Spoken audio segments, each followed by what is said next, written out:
Prime minister صاحب تو یہ بھی کہتے ہیں کہ اگر 2024 کے الیکشن کی بات کریں گے تو بات بہت دور تک جائے گی. اب یہ دور تک بات کو جانا پھر وہی 2018 کے الیکشن کی طرف اشارہ کرنا جو کہ آپ کہہ رہے ہیں کہ 2018 کے الیکشن ریگڈ نہیں تھا. On the other hand R T S کا بیٹھنا, آپ لوگ اب گلا کرتے ہیں فارم 47 کا, وہ آج تک آر ٹی ایس کا گلا کرتے ہیں. یہ اسی طرح اگر ریگڈ الیکشن چلتے رہیں گے تو ملک کیسے ترقی کرے گا؟ پہلی بات دیکھیں نا, یہ بھی بالکل غلط بات ہے. عمران خان نے وزیر اعظم جس دن ان کا ووٹ ہوا اسی دن انہوں نے ایک کمیٹی کانسٹیٹیوٹ کر دی 2018 کے الیکشنز کے اوپر.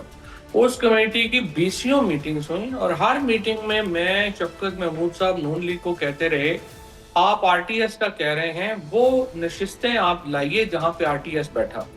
اینڈ انٹرسٹنگلی 2018 کے الیکشنز میں جو پی ٹی آئی کے امیدوار تھے ان کی جو پٹیشنز تھیں وہ زیادہ تھیں. پی ایم ایل این کے تو ٹوٹل 15 لوگوں نے پٹیشنز ہی فائل کی, باقیوں نے پٹیشن ہی فائل نہیں کی.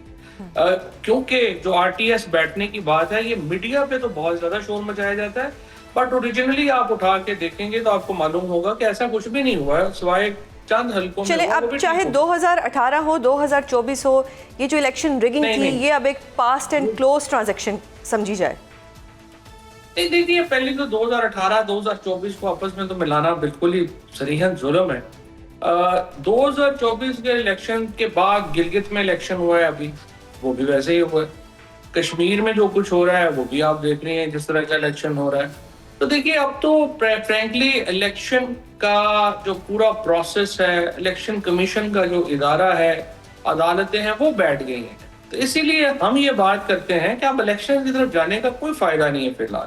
فی الحال پاکستان کو ایک قومی حکومت کی ضرورت ہے جو فارم 47 سے فارم 45 کے سفر کی طرف روانہ ہو, اور وہ شہباز شریف صاحب کے ہوتے ہوئے تو ممکن نہیں ہے. لہٰذا پاکستان کا the only solution Pakistan right now has is کہ وہ ایک قومی حکومت بنے جس میں تمام جماعتیں بشمول تحریک انصاف کے اس کا حصہ ہوں, اور ہم بیٹھ کر آپس میں جو پروسیس ہے اس کو ری ڈیفائن کریں. ادروائز دیکھیے موجودہ سارا سسٹم ایک متھ کے اوپر کھڑا ہے, اور وہ متھ یہ ہے کہ ہم جو مرضی کر لیں, لوگوں کو جتنا مرضی گولیاں مار لیں, دبا لیں, باہر لوگوں نے نہیں نکلنا. یہ تو بڑی ہی ایک میں سمجھتا ہوں کہ انفارچونیٹ قسم کی متھ ہے جس کے اوپر اس وقت پورا ملک کھڑا ہے اور پوری حکومت کھڑی ہے. یہ جو آپ نے قومی حکومت کی بات کی ہے یہ کس طرح آئے گی؟ شہباز شریف صاحب کو سیکٹ کیا جائے گا پھر ہی ہو سکتا ہے, کیونکہ ان کے ہوتے ہوئے تو آ نہیں رہی. وہ تو بڑا کلیم کرتے ہیں کہ جی ہم نے سفارتی کامیابی حاصل کی, ان کا تو کانفیڈنس ہی اتنا بوسٹ کر گیا ہے. تو 4 سال ان کو ہو گئے ہیں حکومت کے اندر, تو پھر قومی حکومت کس طرح سے آئے گی شہباز شریف کے ہوتے ہوئے؟ دیکھیے پہلی بات تو یہ ہے کہ جو بین الاقوامی کامیابی حاصل کی ہے وہ شہباز شریف صاحب سے زیادہ تو فیلڈ مارشل کا کریڈٹ ہے, جنرل عاصم منیر صاحب کا کریڈٹ ہے. اس میں جو شہباز شریف صاحب کے اس وقت تو سچی بات تو یہ ہے کہ اسٹیبلشمنٹ نے زرداری اور شریف کا بوجھ اپنے کندھوں پہ اٹھایا ہوا ہے. ان کا تو کوئی بوجھ یہ تقسیم نہیں کر پا رہے. یعنی ان کی کامیابیوں کو وہ کہتے ہیں کہ میٹھا میٹھا حق, اور جو ناکامیاں ہیں اپنی وہ بھی ان کے کھاتے میں ڈالی جا رہے ہیں. تو اس وقت تو جو سچویشن ہے اس میں کوئی ان کے ہونے نہ ہونے کا کوئی فائدہ اسٹیبلشمنٹ کو تو بڑا نظر آتا نہیں ہے. سو قومی حکومت تو دیکھیں جب وہ الیکشن کی طرف آپ جا رہے ہوتے ہیں تو جو نگران حکومت بنتی ہے تو وہ بھی تو قومی حکومت ہی ہوتی ہے نا, جس کو ساری پارٹیاں سلیکٹ کرتی ہیں.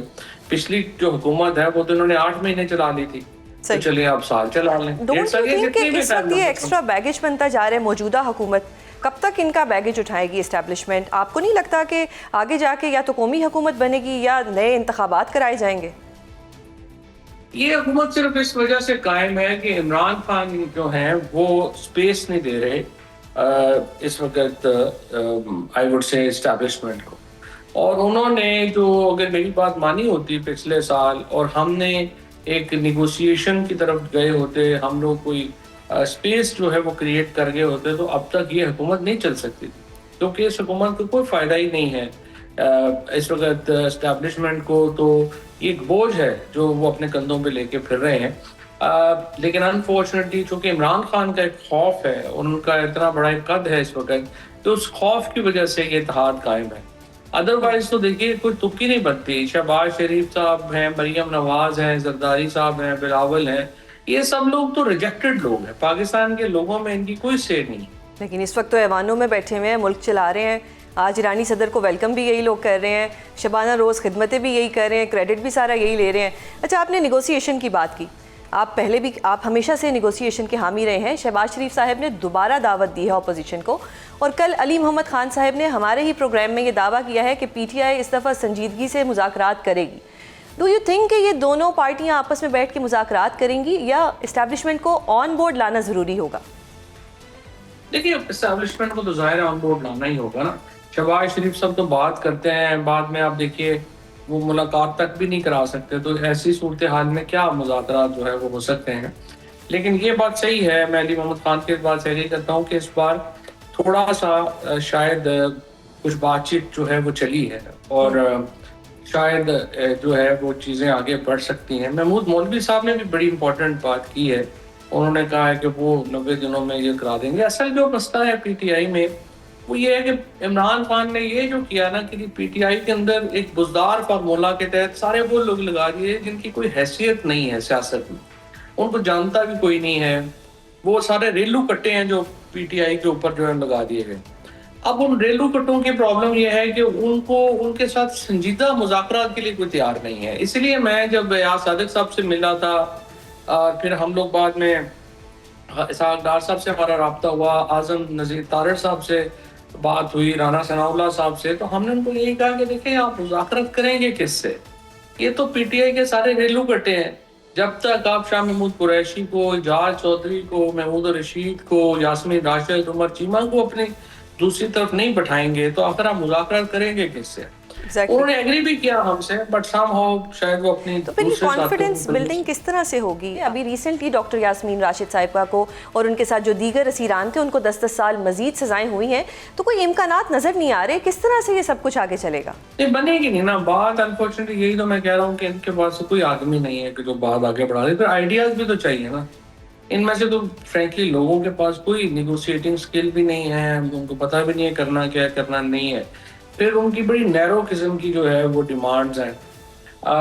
تو یہ تو ایک پرابلم ہے پی ٹی آئی کا اس وقت موجودہ لیڈرشپ کا. لیکن جہاں تک اعلیٰ ظرفی کی بات ہے وہ بھی ظاہر ہے, دیکھیں دوسری پارٹی سمجھتی ہے کہ ہم پہ کوئی پریشر نہیں, اور ہم نے تو ٹرمپ کو بھی ساتھ میں ڈال لی ہے, ایم بی ایس بھی ہمارے ساتھ ہے, فلانا بھی ہمارے ساتھ ہے, تو اس کے بعد ہمیں کیا ضرورت ہے پی ٹی آئی سے بات چیت کرنے کی؟ جب ہوگا ہم کر لیں گے, نہیں دل ہوگا نہیں کریں گے. So they are not under compulsion to talk. اچھا, آپ کو یہ لگتا ہے کہ عمران خان صاحب کی جو جیل میں اس وقت ہے, یہ موجودہ سیاسی قیادت کی وجہ سے ہے یا کوئی اور وجہ ہے, یا عمران خان صاحب خود اپنی وجہ سے جیل میں ہے؟ نہیں دیکھیے, عمران خان تو اگر جیل کا ایشو نہیں ہے, جیل میں تو دیکھیں نا وہ آج کہہ رہے ہیں کہ وہ ڈیل لے لیں جس طرح نواز شریف نے لی تھی, تو ملک سے باہر چلے جائیں, سیاست چھوڑ دیں, جیل سے کل باہر آ جائیں گے. وہ کوئی مطلب وہ اپنے کیسز کی وجہ سے تو جیل میں نہیں ہے نا, اپنی پالیٹکس کی وجہ سے جیل میں. لیکن وہ تو دیکھیے ان کو کریڈٹ دینا پڑتا ہے کہ جس طرح ہمت سے, جس جرأت اور شجاعت سے اور جس استقامت سے انہوں نے اپنی اسیری کاٹی ہے, ظاہر ہے اس کی مثال بڑی جو ہے وہ اور نہیں ملتی.